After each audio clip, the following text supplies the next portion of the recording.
folks. I told them that we would shortly be responding in a measured and a proportionate way because we had concluded that they had interfered in the election and SolarWinds was totally out of the inappropriate. Today, I've approved several steps, including the expulsion of several Russian officials as a consequence of their actions.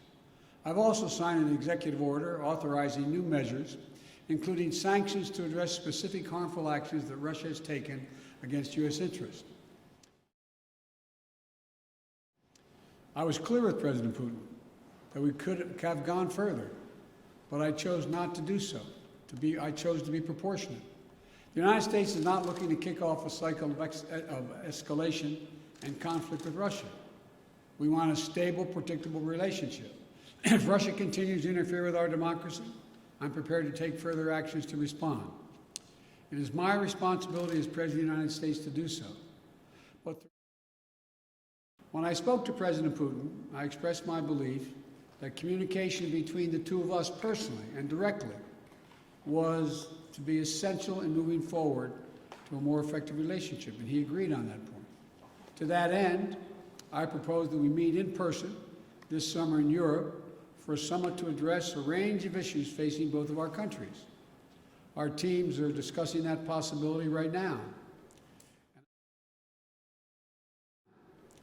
And out of that summit, were it to occur, and I believe it will, the United States and Russia could launch a strategic stability dialogue to pursue cooperation in arms control and security.